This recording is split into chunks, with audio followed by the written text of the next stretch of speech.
How concerned should you be about a George Pickens holdout now? Where will Ty Simpson go in the NFL draft this weekend in Pittsburgh? And how should you be treating Brandon Ayuk in both dynasty and redraft leagues at the moment? Plus the 2025 three-time FFPC Dynasty League winner, Tom Weaver, is going to hop aboard to talk Dino draft pick strategy, trading his favorite rookie sleeper this year, and much more. We've got a great show for you. Ferrell Elliott is here. I'm Eric Balkman. Stick around. Your high-stakes fantasy football hour starts now. Can't stand the pressure. I've seen greater men than me, the lesson. Broadcast live and heard around the world, you are now watching the most entertaining hour of radio on the planet. Welcome to the High Stakes Fantasy Football Hour presented by MyFFPC.com with your hosts Eric Balkman and Ferrell Elliott. The High Stakes Fantasy Football Hour is your home for analysis from the best players in the world. And now, because no one else was available, here are Eric Balkman and Ferrell Elliott. Solace in the scripture. Are we not all our father's sons? I became a man, nobody ever told me what a man was. Thank you so much, Rob. Greetings and salutations to all of you Balkaholics and Ferrelliacs. Welcome into the latest episode of the High Stakes Fantasy Football Hour, presented by MyFFPC.com, MyFFPC.com, the Fantasy Football Players Championship. I am, of course, your slightly above average host, Eric Balkman. My co-host is the definitive commissioner of fantasy football, one Ferrell Elliott. Coming up on tonight's show, we're going to break down potential rookie landing spots and more, plus the 2025 three-time FFPC Dynasty League champion, Tom Weaver, is going to talk Jalen McMillan, Bucky Irving, Harold Fannin, the NFL draft, and so much more. If you want to connect with us on X, please do so at HSFF Hour. I'm at Eric Balkman. Of course, check out the Kentucky Fantasy Football State Championship at KFFSC.com. You can compete against me there. It's a lot of fun. Leagues filling up. Just completed another one there today with the KFFSC. Look forward to drafting another one there shortly.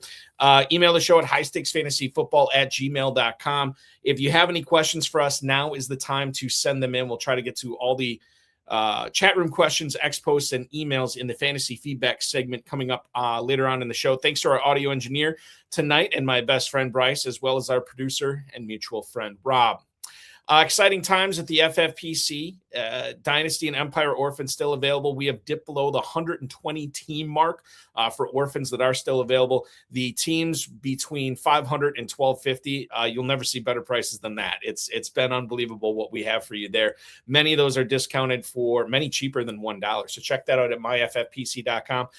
Thanks to your support, the FFPC Never Too Early Best Ball and Never Too Early Superflex Best Ball tournaments are sold out for the season. So if you were looking to get in a draft day draft tomorrow, there are none available. However, the FFPC Best Ball Tournament is back better than ever. Instead of a $300,000 grand prize this year, we had up to a $400,000 grand prize, $125 entry. And of course, the Superflex Best Ball Tournament off and running as well. We added nearly $50,000 to that prize pool, $35 to get in, and you're still eligible for a $100,000 grand prize. Speaking of being eligible for a $100,000 grand prize, the Baby Gorilla features a $125 entry fee. This is the managed format, same format as the Big Gorilla, and you can win $100,000 there. The FFPC Big Gorilla is off and running as well. $350 entry, $1 million grand prize. The 7 Bananas promo has been huge for the second straight year, and the early Rampage tournament is off and running. So if you are playing in the Big Gorilla right now, you are basically getting two entry fees into one entry fee for two separate tournaments right now. So check that out at myffpc.com. We also have a special announcement coming with the FFPC on a new format. If you are subscribed to the FFPC Insider email list, which hopefully most of you who are watching are, you'll find out tomorrow morning what that special announcement is. We're pretty excited about it. We've been working on it for a while, and hopefully you like playing in it as much as we like crafting it together.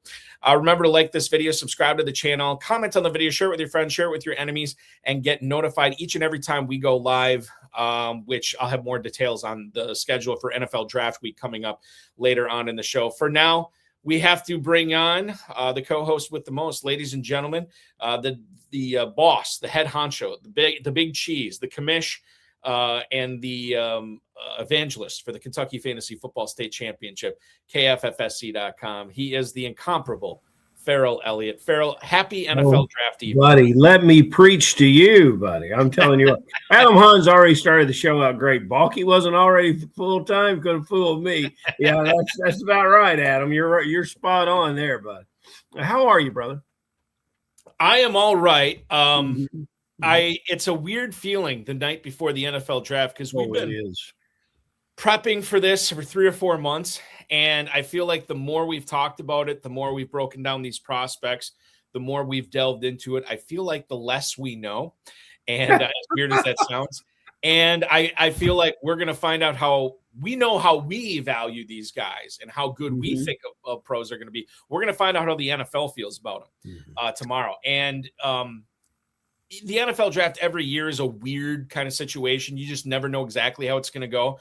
I think it could be even weirder this year, Ferrell. I don't know if I have read and heard that a lot of teams have the same handle on this draft as they had in years past. So we could be the winners in this, the spectators, the fans. We could be the ones that benefit from seeing maybe not only a crazy night of Thursday drafting, but Friday and Saturday as well.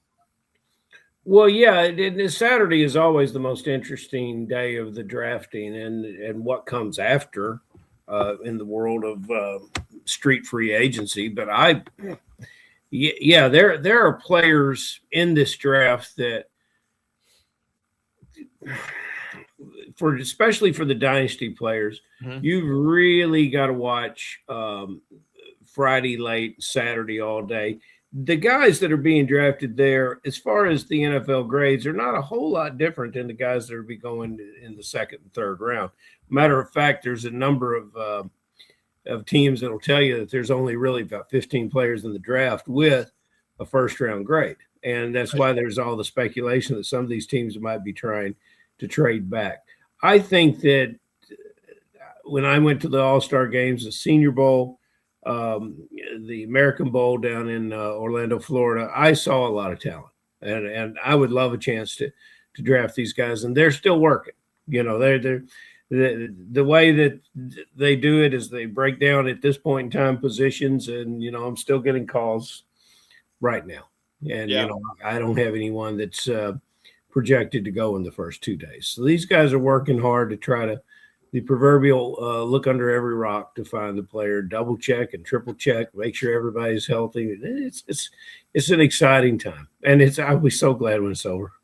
Yeah, I understand the feeling. Maybe not to the degree that you feel it, but I definitely understand the feeling. Well, you know, and I think everyone in drafting, I think all our dynasty players are ready to get to the draft. Yeah, and I think this show has done a great job preparing them. We've had on some wonderful guests that have brought in different perspectives about Dynasty, and that overlaps into all the other things we're doing, the Gorilla, the Baby Gorilla, and you're going to announce hopefully some of these great best ball leagues that are forthcoming tonight. And, you know, it's just a wonderful time to be in fantasy football, and I couldn't resist. I had to join a Big Gorilla this week.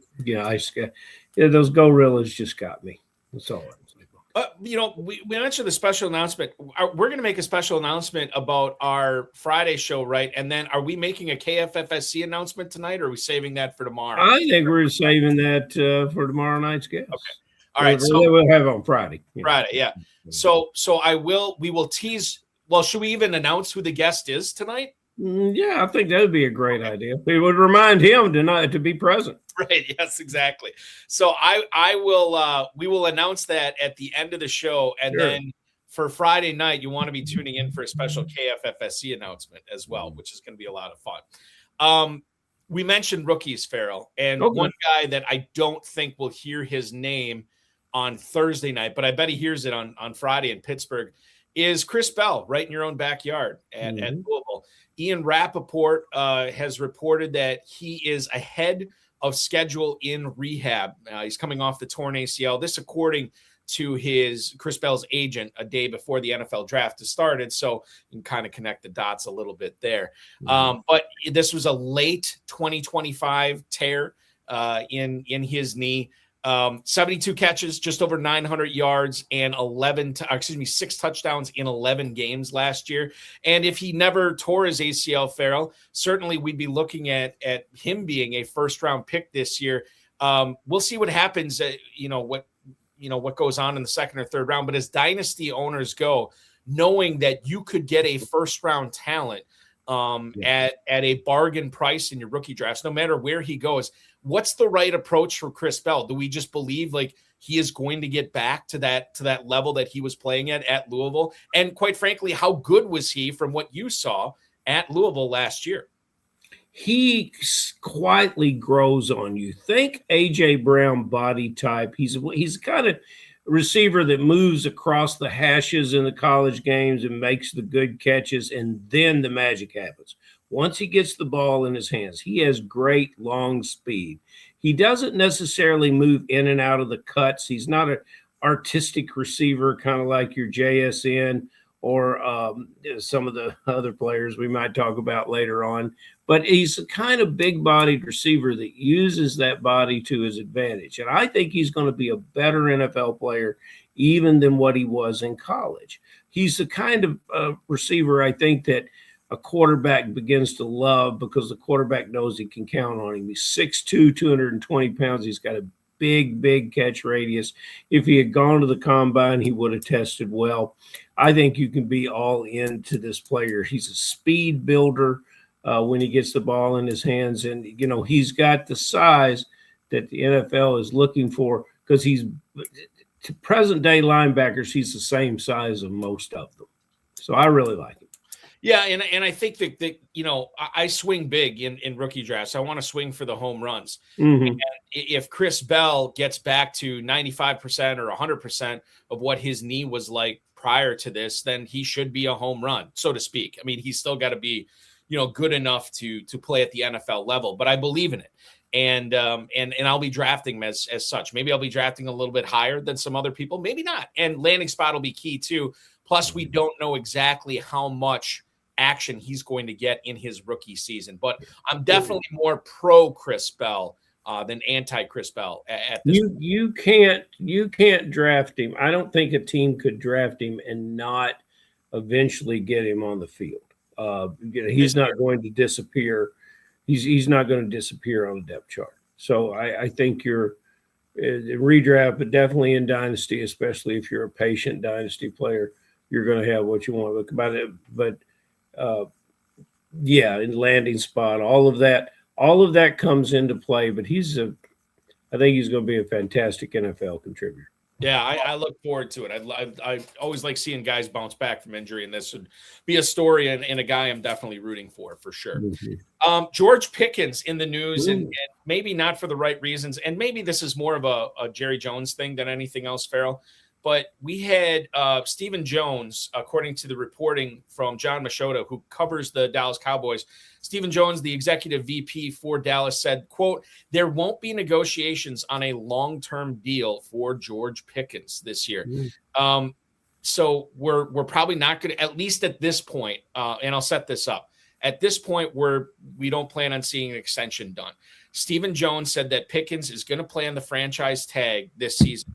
Now, this comes just a few weeks after Jerry Jones told reporters that he has long-term plans for George Pickens on the Cowboys. And we have seen the Cowboys kind of play hardball with players like this before. Ezekiel Elliott, Micah Parsons, Dak Prescott, the list kind of goes on. 1,400 plus yards, 9 touchdowns last year. He will be a free agent in 2027. As much as this just came out of the blue, I wonder, Ferrell, if this could just disappear just as fast and we find out that they've agreed on a long-term contract well before training camp. I don't know if this Pickens situation strikes you as more of the same from what we've seen in the past with Dallas playing hardball with some of these, building block type players. Or do you think this one is a little bit different? How are you viewing the Pickens situation right now? Well, I'm going to draft this player, and I'm going to draft him as often as I can. I believe that I would get into players' ear, and I would say, you know what, brother, buck up. You made $4 million last year, the system now.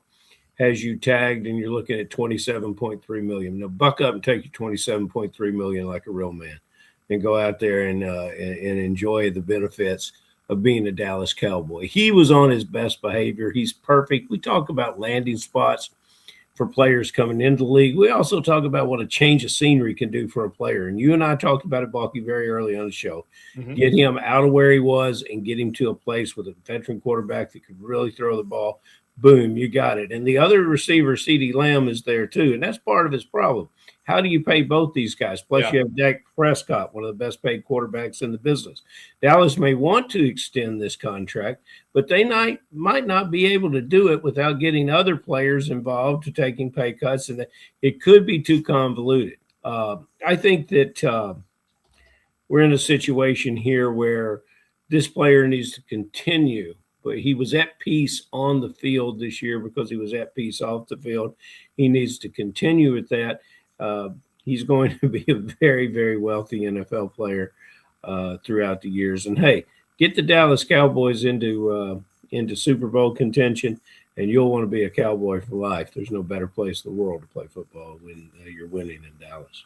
Yeah, except for Green Bay, Wisconsin. I totally agree. Now, Balky, you know that's that's good, but it's not Dallas. You've got to understand.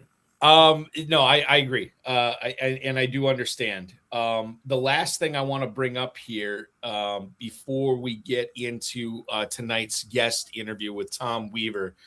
Tell me how much you're buying into this. Adam Schefter, who I think measures his words carefully and doesn't always report on everything unless he thinks it's somehow newsworthy.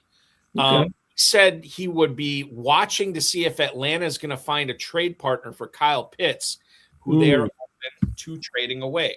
Now, Ian Cunningham, who's the new GM for the Falcons, said it's his job to listen when he was asked about the potential for moving Kyle Pitts, even after tagging him with the franchise tag. And certainly Atlanta, I mean, if you want to connect the dots here, they don't have a first-round pick this year. I'm sure they'd love to have a first-round pick. Getting Kyle Pitts' salary, this huge chunk of change that they are committed to this year, off the books for a player that I think they like but perhaps don't love. How much smoke do you think there is right now to Kyle Pitts not being an Atlanta Falcon this year and perhaps maybe not being an Atlanta Falcon as soon as tomorrow? If you could tell me that the new coaching staff doesn't reward a tight end and doesn't want to feature a tight end in their offense, I might be able to buy into this, but I don't believe it. I don't understand why after coming off his best year that he's possibly had, and I don't understand why with the fact that you've hamstrung him somewhat with poor play at the quarterback position. To me, this is the perfect player. He's a young player. He's a player that we just saw a better season from. Why would you want to trade this as another draft pick? Hey, and I'm a first-year general manager. Sure, let's trade Pitts, and let's let everybody say, hey, what'd you get for Pitts? No, thank you. I'll just keep Pitts, and I'll go on with it. That'll be fine with me. I'll keep Pitts, and I'll trust this new coach to help him become a better ball player. Yeah, and I'm excited for that too. The other thing when it comes to Pitts, if he is traded, it's going to be a team that wants to utilize him. So if you have Pitts, you shouldn't feel like this need to move him now, because I think if he does go to a new spot, he's still going to be utilized heavily. And it's so you're just looking for a business. You're trying to match business situation with who you move. So okay. So because of the business situation, you might want to move him. No, I'm the new general manager. I'm not moving this player. Mm-hmm. And Adam Hahn chiming in too. If he is the Kelce successor, it hurt him this season, and it would, because obviously you have Travis Kelce still there. I do think that I know it was a 3-year deal that he signed, but I think it's more like a 1-year deal, and then after that, they Kelce's on a year-to-year deal right now. Kelce will still be playing when Pitts retires. He'll still be. Yeah. Pitts there are going to be guys that are going to be drafted in the first round, Ferrell, that will retire before Travis. It could happen. And what do you say, Balky? There's a non-zero chance. There's a non-zero chance of that happening, my friend. There is a 100% chance that we're going to have a great guest on tonight, and I'm going to bring him on right now. He won 3 FFPC Dynasty leagues last year alone. He's here tonight to share his advice for success in the FFPC Dynasty streets, as well as some of his insight into Dynasty Fantasy Football and the 2026 NFL Draft itself. Please welcome onto the program, Tom Weaver. Tom, happy NFL Draft Eve to you. Thanks so much for joining us tonight. Likewise, gentlemen. Look at old Tom. How are you? I'm great. Thank you. We are excited to have you on tonight. And the first thing I ask everybody this: when you're not winning all these FFPC leagues, what are you doing for a living, sir? Well, for a living, I do like long-term rentals, investments, and housing flips as my main course of action.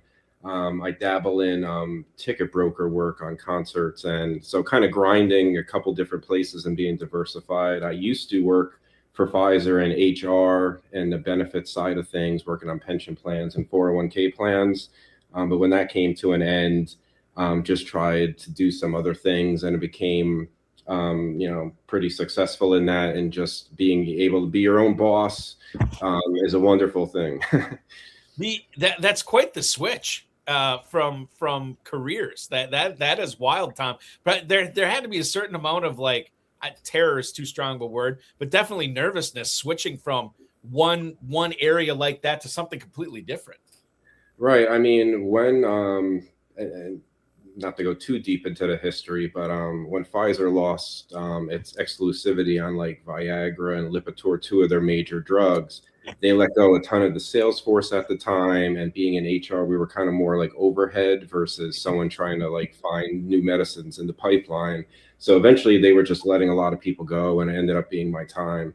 And during that time, I was, I had season tickets to I lived in the New Jersey area, the New Jersey Devils and the New York Giants. And, I was selling games I couldn't go to, and they were profiting. So while I was searching for another job, I kept increasing that more. And eventually I was making more than I was making in my career before.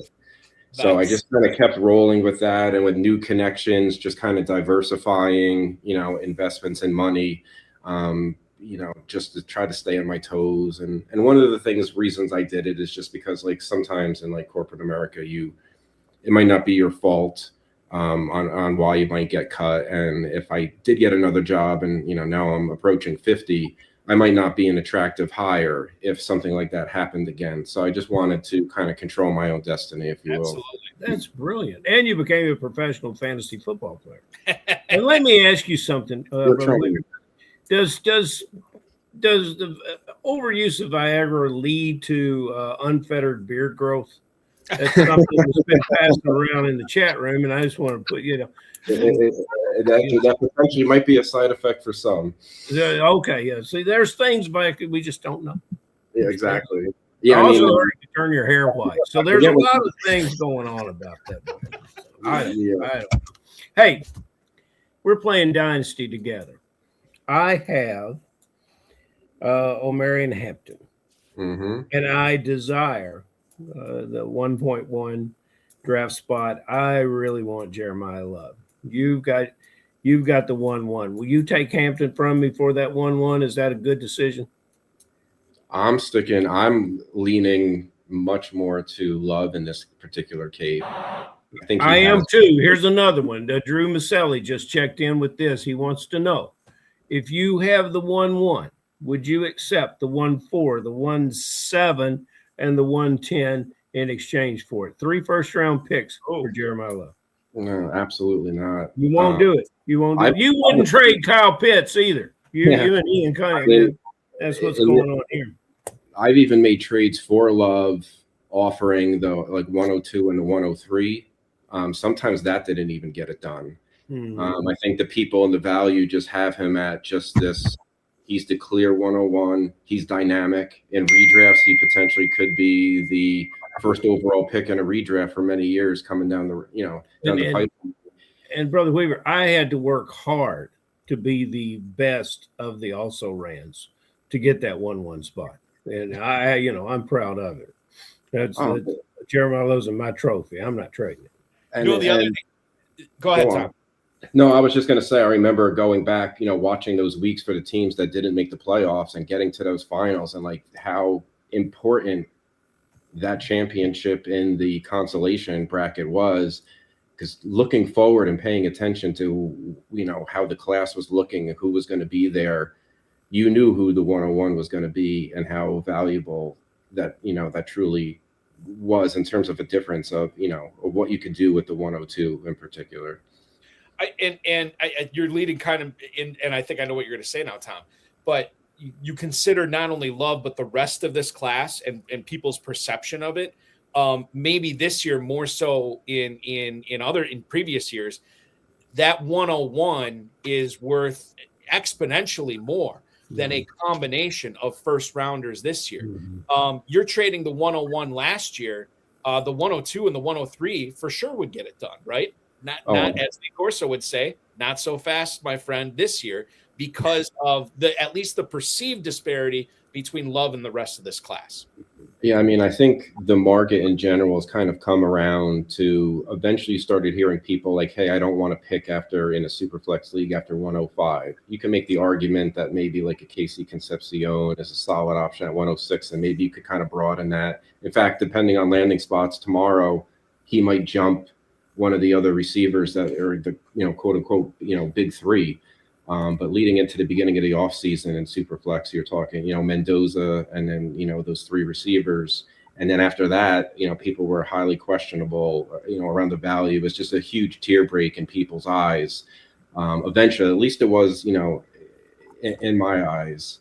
So I kind of just started pivoting accordingly before other people kind of caught on. I think some people that aren't like full-time or following the content or following, the prospects that are, playing in college at the time, this class was supposed to be quarterback heavy. And next year's class.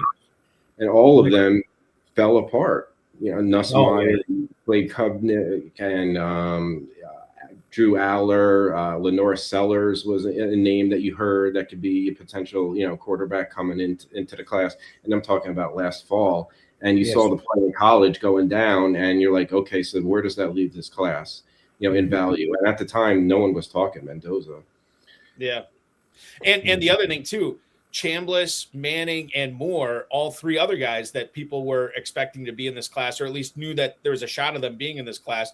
Maybe Chambliss should have been in this class, but they're not. And so it's really watered down the quarterback position in this.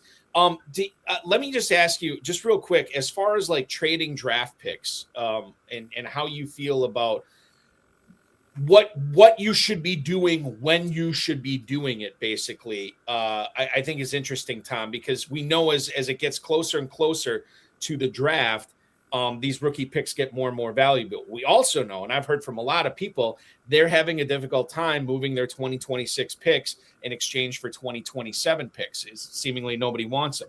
I've also heard people are having problems trying to move down in the draft. Not a lot of people want to come up. I think this is what's happening with the Cardinals at pick 3 in the real life draft coming up tomorrow. What's your philosophy? I mean, we could talk about specifically this year, but what's your philosophy sort of how we should be as dynasty owners, how we should be treating these rookie picks once we know what slots they're going to be at after the regular season ends?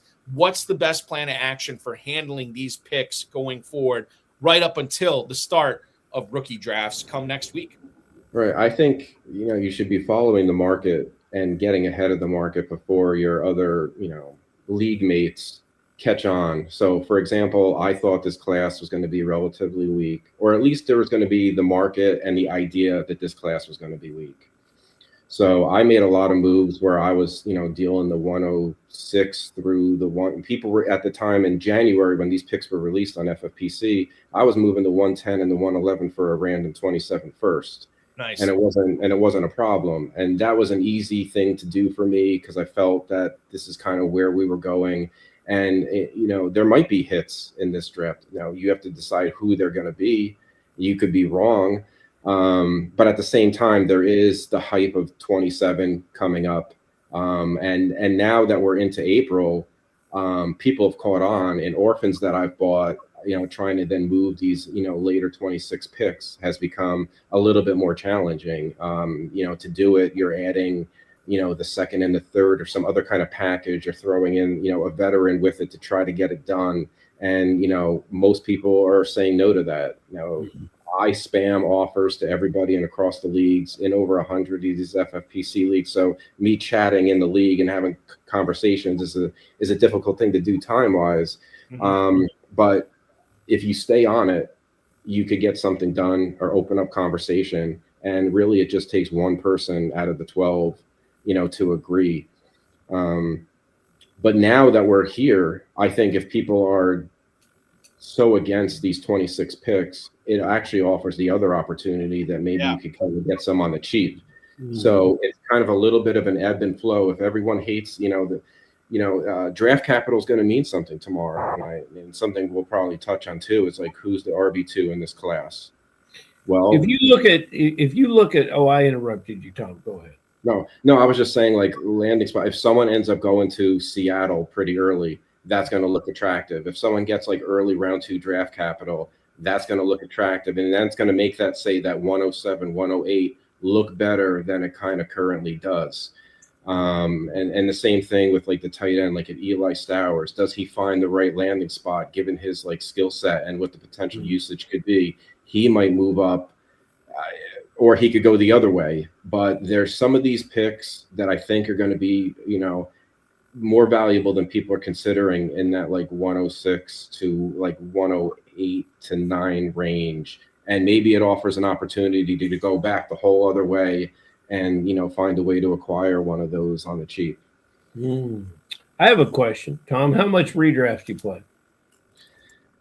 That's what I used to do all the time. I'm in only one now. I kind of quit all the redraft to, get into Dynasty. And just the only reason is it's a home league and it's with some like older friends and business associates, and I would basically like lose a lot of contact if I dropped from that league. So it's not even about the gauntlet has been thrown down.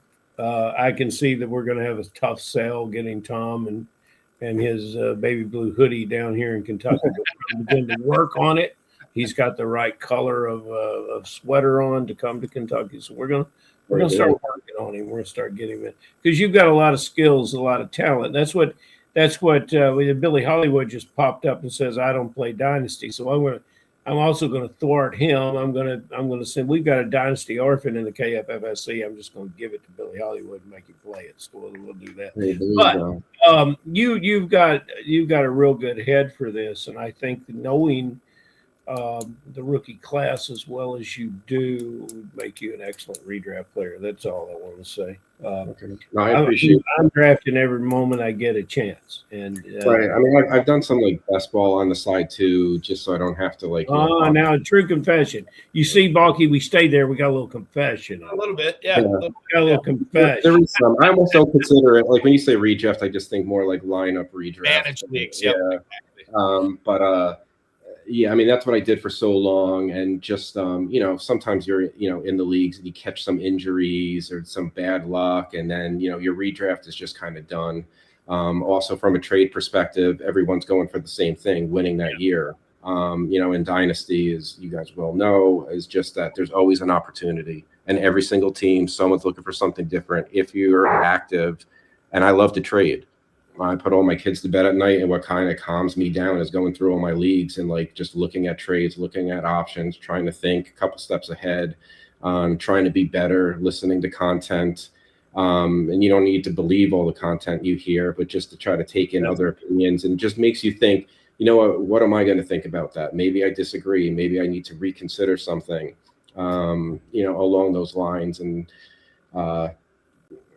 that's, I kind of, it's, I love to do it. Well, Balky and I want you to help us figure out Tampa Bay. You going to go first, Balky? Yeah, I'll go first on this. And just real quick, to piggyback on that content comment, I love listening and reading to stuff, not necessarily to find things that I agree with, but things that kind of reinforce my previous beliefs, as well as what are other people saying.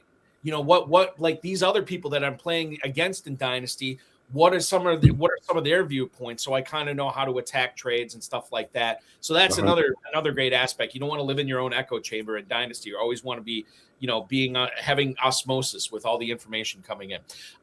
Tampa, let's get to it. Jalen McMillan. I know Steve G is in the chat. I know he's a Jalen McMillan fan. He's got to dodge the draft this year. Obviously, you don't want to see Tampa soaking some early draft round capital, day 1 or day 2 draft capital into a receiver to potentially take the place of Mike Evans. And certainly I know they're in the market for a tight end as well. But let's say that Tampa focuses on defense and focuses on offensive line or stuff like that, and they don't really take a receiver. Knowing that Evans is in San Francisco and knowing that it's Chris Godwin, it's Emeka Egbuka, how fantasy worthy do you think Jalen McMillan could be in an offense functioning as the de facto number 3 wide receiver this year? Is he simply bench depth, or would you see him as something more? I think he has the potential to be more. I'm a big fan. I was accruing a lot of Jalen McMillan over the offseason, and much to my chagrin, they drafted Egbuka. So that kind of nuked some of his value. I held on to him. I didn't even cut him because I really actually believe in the player. I saw in 2024 what he did with the opportunities that he was given as a rookie. He was making plays downfield, making big plays in big games. And that's with, Mike Evans and Godwin there at the time. Part of my concern overall, if I have one, is just, okay, the Tampa Bay offense in 2024 was phenomenal. And last year it wasn't, and it got worse as the year goes on. So which offense are we going to see? Was that due to some, Baker had a lot of it was banged up a lot. Maybe there was frustration. Bucky was hurt. The O-line might have not been great. So what are we looking at, this year? But with Mike Evans gone, I think he's a great, replacement. And Godwin is aging and it might not really be the same after that ankle-related injury that he had the year before. I think the upside, he could be re-injured, of course. I think the upside is he very well could be the second guy there. So I'm all for it. And, maybe he might be depth, in the beginning. Certain leagues like the RotoViz leagues, which are a little deeper, I think he could be a flex, potentially early, some bye week replacement. And then given the right opportunity, if Tampa Bay looks better, he could grow, further. I just took over a team before the call, and looking through the transaction history, saw that someone dropped Jalen McMillan on the, March 31st cuts, which is just hard to believe. And, you could get somebody that has fantasy value for a very cheap cost. And in this case, almost nothing. I don't know what you probably could have got him. Just someone probably would have just been happy enough to, instead of cutting him, to get a 5th round pick. I'll take that bet all day. It might not work out, but it's a game of bets. And, for the cost, I see a tremendous amount of upside. Well, that's good, because I see a tremendous amount of upside in this backfield with this acquisition of Gainwell. I think I have to often go look at the stats of how many passes he caught last year. 73 passes. Does he make that in this backfield? Bucky Irving is one of Balky's all-time favorite players. He called him early, he called him often, and he loves him. And last year, he played hurt and a 3.4 yards per carry and 1 touchdown. And what does Gainwell bring to this team that with a healthy Bucky Irving, how are Dynasty players handling this? I know how I would like to handle it in redraft, but from the Dynasty perspective, what are you seeing? He's a very polarizing player. You have the Bucky lovers, and you have the other ones that immediately want to go back to his profile. He's just a guy. He was drafted on day 3. What was going on last year with the injury lingering. You kind of heard some of the little things. There could have been some mental health type of things that he was struggling with, recovering from the injury. Did that impact him in the last couple of weeks when he did return? Because he really wasn't, effective. Tampa Bay, they did sign Gainwell. They gave him a 2-year deal, $14 million. They let Rachaad White walk. He's going to have that role. They didn't sign him for no reason. He's going to catch a lot of balls. On the Gainwell side, I don't think it's going to be like last year when you have Aaron Rodgers just dumping it off all the time and him being on the field. He's good pass pro. That was necessary, wasn't it? Yeah, I mean, so from a Gainwell perspective, as efficient as he is, it's hard to say that he's going to match what he did last year. And if he somehow did, it would come at Bucky's It's expense. crazy. Last year, 1,000 total yards receiving and rushing and 8 touchdowns. Receiving and rushing this year, sharing with Bucky Irving. What does he do? I think on the Gainwell side, I'm guessing more. I'm in the more of the range of the 700 perhaps, and maybe like 50 to 60 balls, something more reasonable given, it's a different offense. I think he's going to be effective. I think he's going to be efficient. I think it's going to hurt because he has, fantasy point friendly, with the PPR on him. And that might hurt Bucky. But at the same time, there's passes to Bucky that aren't going to always be on third down. He could receive, he could catch. I don't think it's the other consideration too with Bucky is, they re-signed, Sean Tucker. Yeah.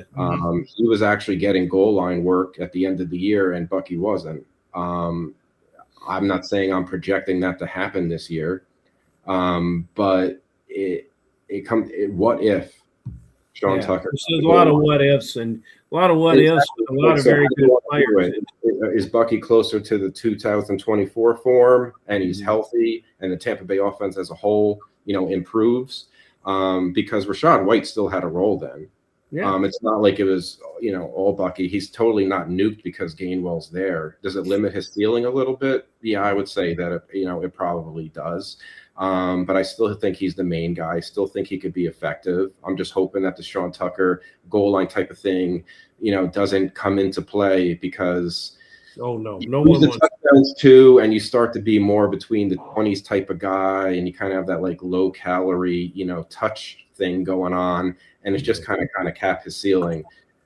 I think he's appropriately placed within the market just because you have that uncertainty. And I don't want to give like a cop-out answer, but I think Tom, just to solve, just for my own curiosity, where are you from?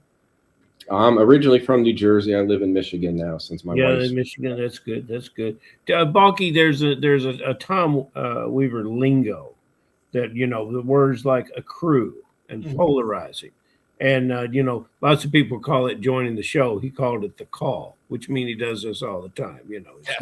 I kind of like that. And he just referred to the low calorie. I put that in there too. It's I like good. little buzzwords. As you could tell, I kind of listen to some of the content that these other creators make, and these are some of the like buzzwords that like stick. This stuff is all original. A little bit sometimes. Your original stuff. We had one on Insider Access on Monday night. Matt Price from Dynasty League Football. I can't remember what we were talking about, but we were talking about ceiling and floor versus a player, and he said this guy's floor is so low, the floor is lava for him. I hadn't heard that before. I know James Hicks was chiming in on the YouTube comments on that one. That was a good one. Let's stick in the state of Florida, Tom. And I know there's a lot of Parker Washington hype that has been going on this offseason. I want to ask you just straight out, from a redraft standpoint, from a dynasty standpoint, doesn't really matter.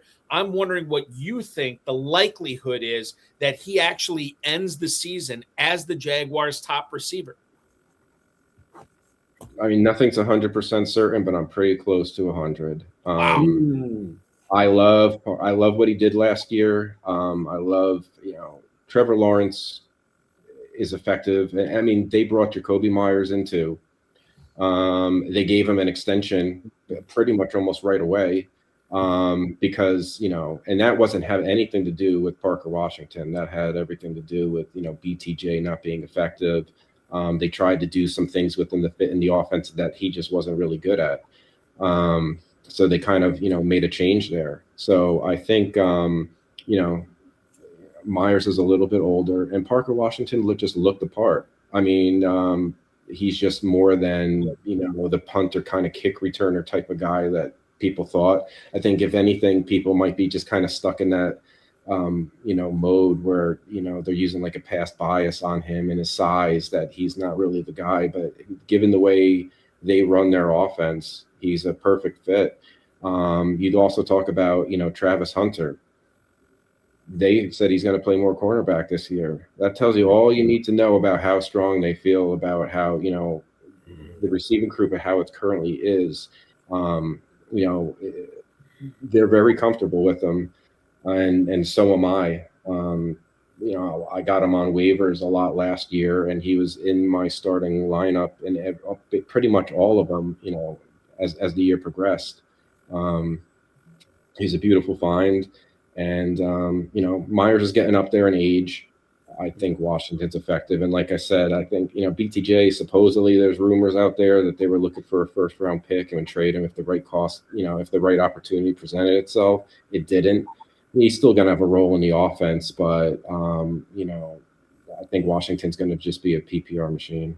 And this player, you look at him, he's 5'10", but he's over 200 pounds. He's certainly a solid body to play the position. You've talked about Jacoby Myers. You hear this expression, coach in the locker room, coach on the field, which usually is overblown. But in Jacoby Myers, I've never talked to any NFL receivers who've been in the room with Jacoby Myers that did not say that experience made them a better player. And I think that's one of the things Myers brings to the team. And Steve G makes a comment down here, bad route runner, and maybe so, but there's not an easier thing that you can correct through coaching and through repetition than running bad routes. You can't necessarily speed through them. You can't necessarily increase your speed, but you can understand the kind of routes that the quarterback wants you to run. And that veteran quarterback, there's a little bit of forgiveness in the route running there too. So I love this player. I started with N Dynasty. Of course, it's N Dynasty because it's a damn trade. But I traded the 209 for Parker Washington this year. Did I do? Oh, that's a gift. Yep. Yeah. A lot of the trades I saw was more like an early second. But I mean, look at the product. He's still young. Maybe he is a poor route runner, but that wasn't his game. He could learn from that. And to your point with Myers, he could get better. But he also was, regardless of that, highly productive. So I don't necessarily, see that. Yeah, that's a good point. Change for me. And I mean, look at, that offense hit another gear, during the year. And, when they acquired Myers and started utilizing Washington. And like I said, when you kind of put Hunter back to cornerback, there's a reason for it that you have that luxury because you're very comfortable with what you got. Well, and Stephen G has corrected that his comment on Washington. Oh, talking about BTJ, yeah. I mean, and then BTJ might be an undisciplined route runner there with a lot of speed. But you know what? If you stick around a little bit, you can catch any receiver being a bad route runner. It's guys, before we move off Washington, I just want to say this. I did not realize this. I just looked this up. This will be Parker Washington's 4th year in the NFL. Mm-hmm. And the dude last month turned 24 years old. Yep. You think about some of the NIL stuff that's going on. Some of these receivers coming into the NFL are like 22, 23, 24 years old. Parker Washington, this is age 24 season, and this will be his 4th year in the league. You love to see it. The youth can be served and appreciated in football. Yeah, 100%. I mean, dynasty value wise, because he is going into his 4th year, and obviously he wasn't a first round pick. Hopefully they extend him because obviously that's a tremendous offense, to be a part of. And Trevor Lawrence took a step forward. There's a lot of Lawrence kind of haters, but he did turn a corner and made major improvements. And Liam Cohen is a genius. So wheels up. Let's talk about another young player. My first foray into drafting 2026 was the Baby Gorilla. And I think, did you do any Baby Gorillas? I did, and I'm going to need to get involved this year. You got to have some of them Baby Gorillas. But anyway, I reviewed my first few rounds with Balky, and I believe on the 3-4 turn, I'm drafting the 11th perhaps. In the 4th round, I took Harold Fannin, which all the things we said about Parker, I think we could say about Fannin. in regards to productivity and age. Here's a player, a very young player. I think is going to do nothing but get better, and I think he's going to continue to be great this year.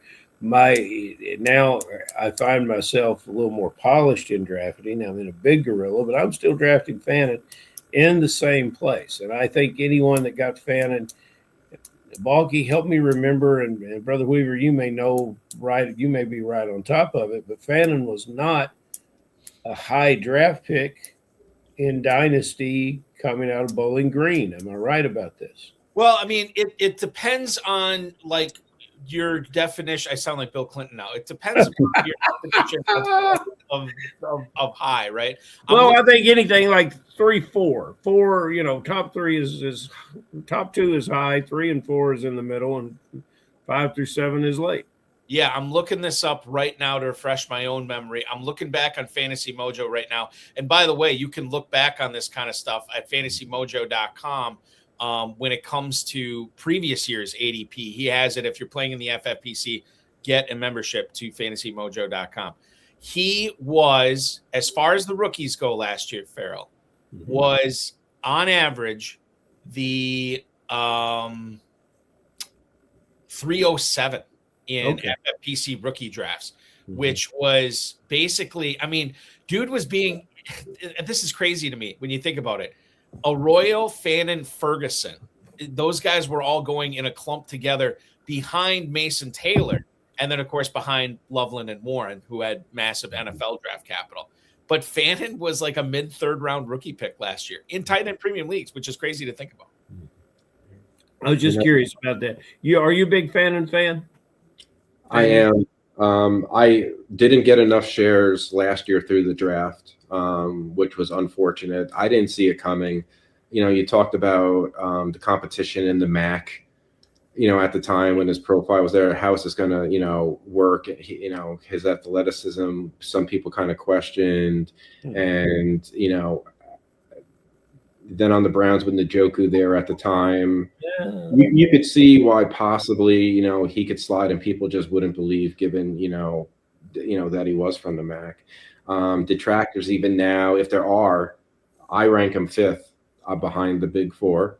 I have him ahead of Laporta. The back injury kind of concerns me long-term, the way Lions giving out deals, he might not be re-signed just, from a financial standpoint. So where might you go? I'm talking like down the road here. Kraft is coming off an ACL. I have no problem with Tucker Kraft. I like Tucker Kraft, but I do have Fannin ahead of him.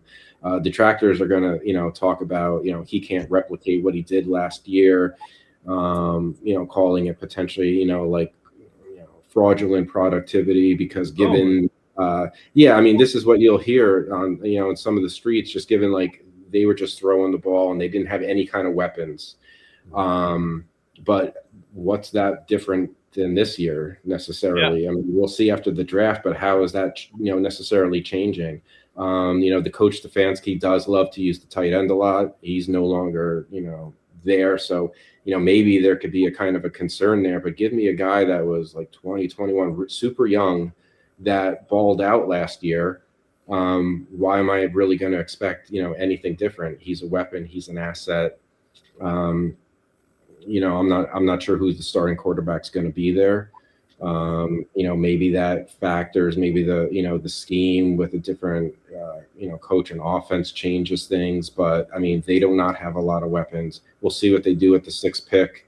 Tomorrow, hopefully it's more like an offensive line that could only help the situation versus, adding, one of the stud receivers. So I'm all about him. I was acquiring him this offseason. I knew on startups, he's kind of steamed up to, tight end 5 in near the range that you were referring to. And, I think it's a good place, and he was a little bit cheaper than that, preseason. And, I think it's well warranted. Well, Valky, Tom said that I made a good call, that last year's situation was a bit polarizing, and I'm going to accrue points with my selection of Fannin. And you were you're definitely suffering from low calorie intake when you said I spent too much draft capital. Bingo, right work right away, Ferrell. You gotta love it. Of all the complaints that I've heard with Fannin, I never viewed punching above his weight last year as one I took too seriously. I don't see much reason. I mean, obviously there's always something that could happen, but 72 catches, 730 yards, 6 touchdowns. No Njoku this year. I don't see any reason why he can't duplicate or even be better than that in 2026. And Balky, don't ever underestimate those Bowling Green Falcons. You got one playing defensive line for your Green Bay Packers, and he's a mighty fan. That is Carl Brooks, right? Yes, sir. Yeah, Carl Brooks. Yeah, absolutely. And he is from Detroit, the state of Michigan, where Bill Hollywood. That's Bill Hollywood's territory. Bill Hollywood too, yeah. And obviously Tom. Tom, we mentioned Fannin was a big time rookie sleeper last season. Do you have any, as it stands right now, before these guys get draft capital? Do you have any favorite rookie sleepers you'd be willing to share with us? Yeah, rookie sleepers. Well, I have a couple. Chris Bell was on my list. We already talked about him, kind of took my thunder a little bit. No need to kind of reiterate, but just real quickly, given the injury, you might be getting a discount. Some of the news was positive today, so maybe not as much of a discount as I, was hoping for, but his potential and his upside, given where, you're going to be spending in the draft compared to other, players, I like that. And I'm also in tight end premium, I think there's a lot of potential, tight end depth. You got, Delp, Justin Jolie, to name 2 of them, Roush, and the list kind of goes on. And kind of like Fannin, you could end up seeing some of these in the late second into the 3rd round for your rookie draft. And they don't need to show too much except a little bit of promise to retain their fantasy value. And then if they actually, pop off a little bit, you have an extremely, attractive asset that, you could either keep or, have the flexibility to, utilize that in some kind of trade and just kind of cash out, if you will, for a different, asset. But in these tight end premium leagues, I think there's a lot of shots you could take in this tight end class, later on and benefit from. Talk to me about landing spots real quick. We had a guest last week. I don't remember what he said about landing spots, but it drew some of the ire from our group in commentary. Like a young tight end goes to Kansas City, it's a poor landing spot. I think anyone that goes to Tampa might not be the greatest landing spot. I never have loved the quarterback assets. What are some of the red flags and what are some of the green flags for landing spots and how you see it working for certain individual players? And are there any players that are just wherever they go, they're going to be excellent? Yeah, I mean, in the case of Love and some of the other wide receivers, they're going to be fine. You might have preferred landing spots, but some of these studs, they're using high draft capital. They're going to have a plan for them. There's some that aren't, attractive. I mean, like, for example, like New York Jets, there's always been a problem. There's always a quarterback problem. Their offense has struggled, for years, just organizationally, they're not strong. And it's one of those things like the top-down approach. You always see the same organization struggling quite often.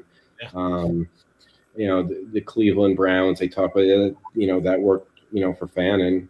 Judkins looked fairly good, as well last year before the injury. I think it might matter, like with specifics. I talked about Stowers, Eli Stowers. He probably is a little bit more specific to what would be effective in his offense. And not only that, is if you go to a bad team and the coach is on the ropes and gets canned and you get someone new coming in, they might have a different whole scheme and how you want to use somebody.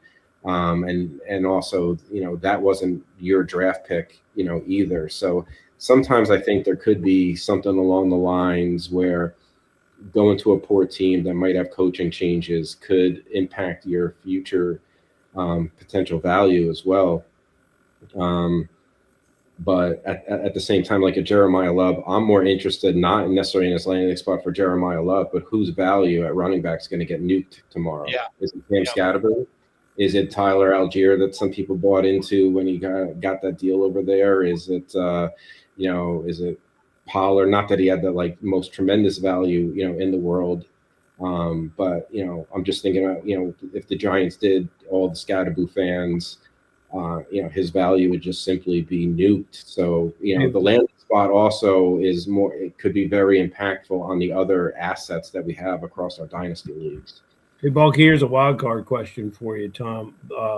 Guys from last year that were victims of this landing spot fiasco, I can think of a couple. I'm curious if you can think of a couple that in Dynasty are going to be in that free agent pool that you could return to and possibly reclaim as not a rookie draft pick, but as a free agent draft pick in the upcoming draft. Well, we actually touched on Jalen McMillan. He was one that he wasn't even in the rookie class, but he kind of got impacted by the drafting of, Ibuka. He's thrown back. Some other ones, I'm trying to think off the top of my head. Well, you're thinking I'm going to throw you one that you might agree with, and this is a player from Kentucky, Western Kentucky University, Malachi Corley, who went to the Jets. It just didn't work out, but he's in Cleveland. That's a hard-working, good-looking ball player that I was high on when he came out. So many people were high on that guy, big time. So there is a bounce back possibility there. Tom, let's do a couple of emails here for you that came in. Jim in Camden, New Jersey. Maybe your old stomping grounds. I don't know New Jersey all that well. Yeah. But he says, and you touched on this earlier, Tom. He writes, "Hi, Tom. Who is your number 2 rookie running back this season? Thanks." That is Jim in Camden, New Jersey. Thank you, Jim. I'm not going to answer this question for you, but it seems to me that right now, it's kind of a fool's errand to answer this because draft capital is going to influence who the number 2 guy is. 100%. I mean, like from a prospect level, who I think, draft capital aside, who might have like a 3-down sort of possible play might be like Jonah Coleman, whereas Jadarian Price I think will be like a complimentary back, and maybe he doesn't catch, he doesn't have a lot of receptions in college playing after Love. He's a kind of a tough one to kind of gauge because he was behind Love. And the Arkansas running back, Mike, was it Anderson? Washington. Why am I thinking Anderson? Getting like my old man here, forgetting names. Yeah, I mean, he had a tremendous combine. Obviously, he got that speed and strength, but his profile, isn't truly effective. So how do you kind of weigh that? And to your point, we touched on before. Who's going to Seattle? Who's going early second? The draft capital and the landing spot, especially in the running back situation, is everything. And you look back to last year, you kind of had your own favorite list of running backs and a heavy running back class. And how much did that kind of move as you went down the scale? Like, oh, I like DJ Giddens. Well, he got drafted by the Colts behind Taylor. That's done. People are on like a Taj Brooks, for example. He never really, saw the field. Caleb Johnson, didn't really pan out. Mm-hmm. And, with the 3rd round, capital, so where you go and the opportunities that could present themselves is really going to impact who's going to end up being number 2. From the dynasty redraft, rookie draft perspective, we hope that there's a landing spot in round 2, whether, like I mentioned, Seattle, maybe Minnesota does something. They have some questionable running backs with age and an offense that usually is running back friendly. That would boost the value to that player and, jump some other people. Washington is a team to watch out for Jeremiah Love, but maybe somebody in the 2nd round as well. And that leads me in to our final email for you tonight from John in Poughkeepsie, New York. He writes for you, Tom. What's up, man? How reliant is Jaden Daniels going to be on rookie difference makers in 2026? Thank you, John. We appreciate that. The cupboard is semi-bare. I mean, when you're talking about Treylon Burks right now as your number 2 wide receiver in Washington, Zach Ertz, I mean, we're still talking about him because Ben Sinnott has not become what we have hoped he would be. Daniels probably needs some more playmakers on that offense. Love would certainly be a good one. Carnell Tate, Jordan Tyson would be excellent ones. But the fact of the matter is this: the majority of the big-time difference makers, as far as free agents go, are signed. Now, there's still guys like Keenan Allen and Steph Diggs and somebody like that out there, players like that out there. But if the Commanders are going to make a run, they're probably going to have to need some guys who can, chew up yardage and score the ball this season, who are rookies. Tom, in your eyes, how much of Jaden Daniels' success is going to rely on what they do this weekend in the draft? I think a good amount. Just tossing another name out there in the future. Whenever the Brandon Ayuk situation might unwind, he's been someone that the Commanders might target, as well, to add to the team. That would be another weapon. But I do think they're going to go offense if they keep this pick, at 7. And I think it's, if Love is there, I think they're definitely going to grab him. I don't think he's going to make it there, but hey, we'll see. You never know. Yeah. What's interesting with this draft is it's kind of uncertain who's going to do what and how the dominoes might fall. But then you've also heard, Carnell Tate, as well in that spot. But I think he's going to get a weapon, that's going to help him in one way or the other.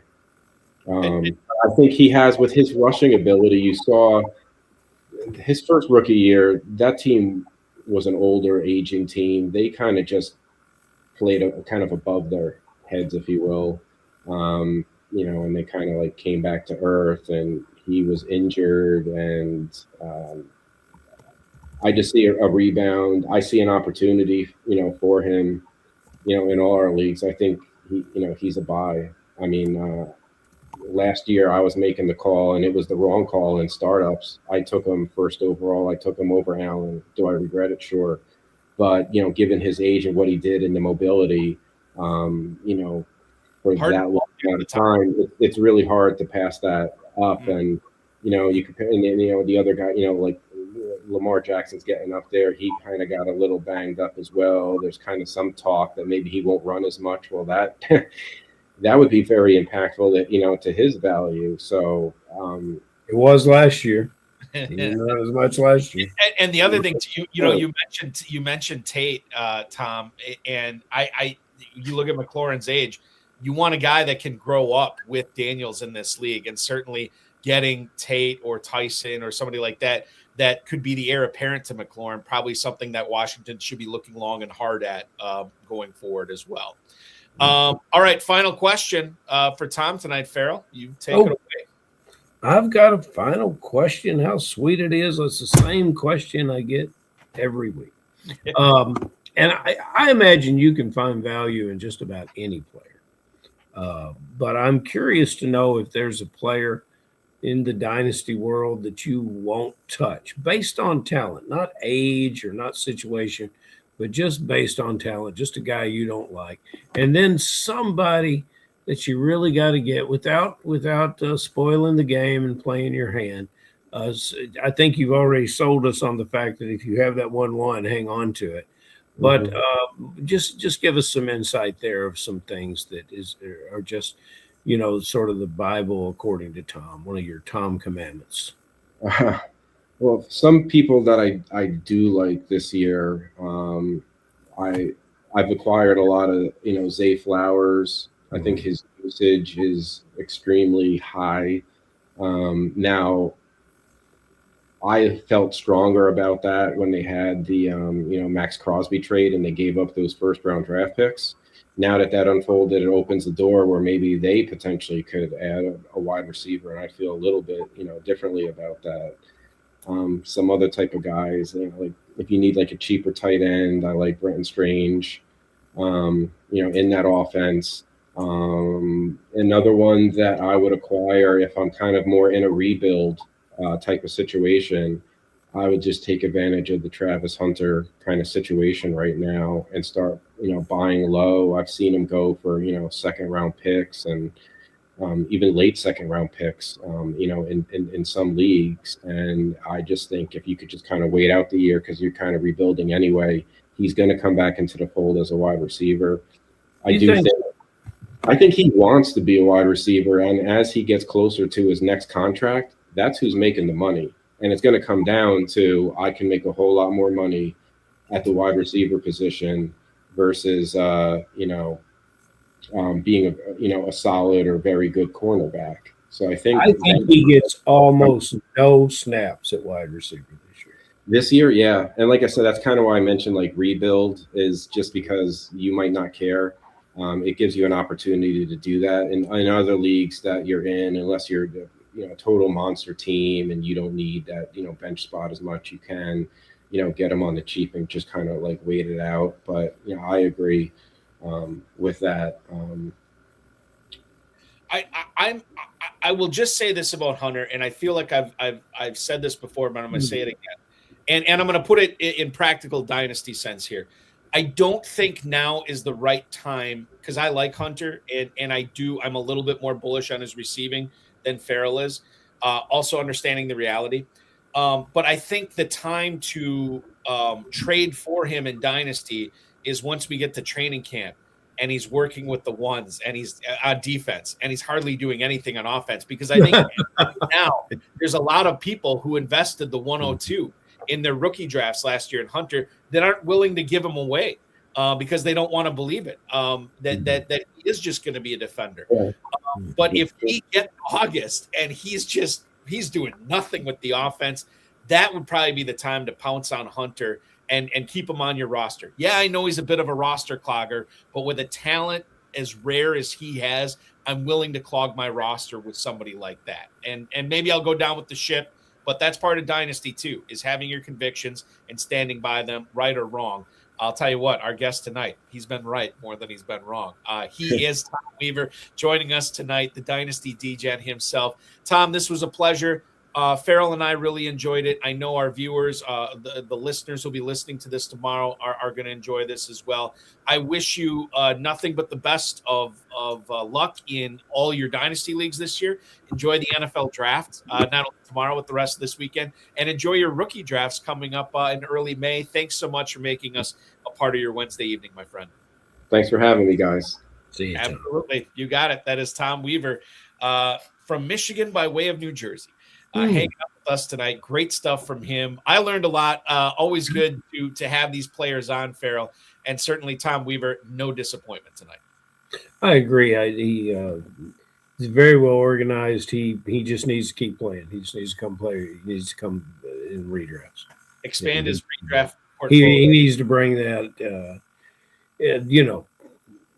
great players like him should play all the time. It feels like we're going to be on the air all the time this week. I love it. So we're going to unveil our first announcement tonight. Basically, what we are doing for the first time ever, when the NFL draft round 1 reaches its close tomorrow, you and I will record an extra reps podcast that we will air Friday night. At that same time, the draft at 10 p.m. Eastern on Friday night. That same time, round 3 should be winding down, but you'll get our analysis on all the rookie picks the skill position picks, from NFL Draft 1. You'll get that on Friday night. And since we can't do all this heavy lifting ourselves, we're bringing on a guest. Would you like to let us know who that guest is going to be tomorrow night? Yes, sir. He makes a return appearance and his first time ever on Extra Reps with us, Mr. Jason Camp. From Ashland, Kentucky, an FFPC player before he made his bones in the KFFSC. And he is, as you remember, Jason, from his previous appearances, he is a very aggressive player, a very knowledgeable player, a great businessman. And we're going to talk a little bit about what fantasy football means to him and some of the decisions that he's made to get further involved with it on our Friday show. He's not only a dynasty champion, he won one of the $5,000 big payback leagues that we had last year with the FFPC. He won another $1,000 entry one. So he's playing the high-end stuff and beating a lot of really talented players. He is going to join us for that record. Again, we're recording it tomorrow, and then we will air it Friday night at 10 p.m. Eastern, not only on the FFPC socials, but the HSFF socials as well.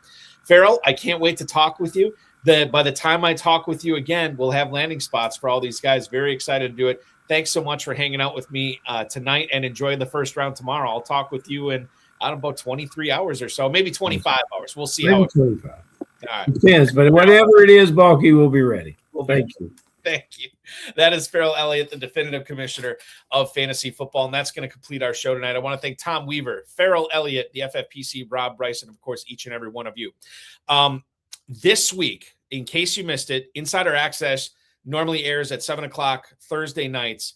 I did it on Monday night this week because I figure a lot of you are probably watching the NFL draft. So we did a special Monday episode with Matt Price from Dynasty League Football. Alluded to it earlier in the podcast or earlier in the show. You can watch that, stream that, download it anywhere you get your video or audio podcasts, along with the FFPC socials, in case you want to watch that back. As I mentioned, Jason Camp joins us 10 p.m. Friday night, the 13-time FFPC champion. We'll also have a special Kentucky announcement that night, which is going to be very exciting. And he will join us for round one recap of the NFL draft. This show will not air on Wednesday of next week. For next week, we are temporarily, it's a 1 week only thing, switching back to Friday night. And we will be on at 9 p.m. Eastern. So 9 p.m. Eastern, 1 hour early, we will have full coverage once again of the FFPC Genesis and Revelations drafts. You can register for those. I think both of them have spots open. myffpc.com under the satellite redraft section. You'll be able to sign up for those, and maybe we'll have you on the show and make a couple of picks on air. That's always fun as well. So that's next Friday at 9 p.m. Eastern time. FFPC Dynasty and Empire Dynasty Orphans available at myffpc.com. Many are reduced. We're down to about 120, 110, right around there. So check that out. Tom was just talking about one of them that he bought tonight. Really good prices on these, especially from the 500 to 1250 entry. A lot of those are $1 or lower. So check that out at myffpc.com. The FFPC Best Ball Tournament has been launched as of, 10 hours or so ago.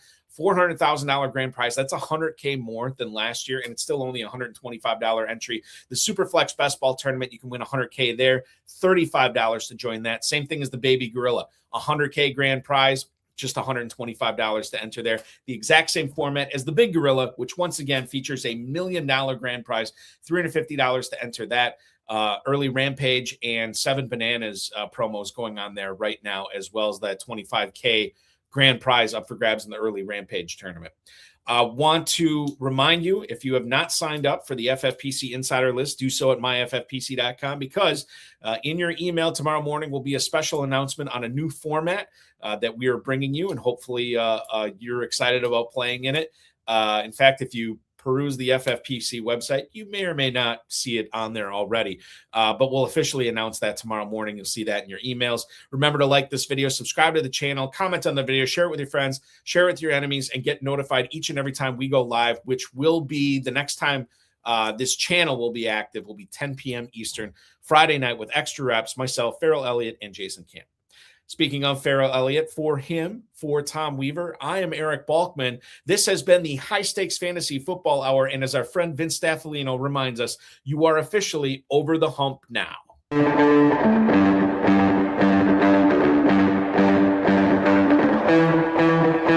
This has been another episode of the High Stakes Fantasy Football Hour presented by myffpc.com.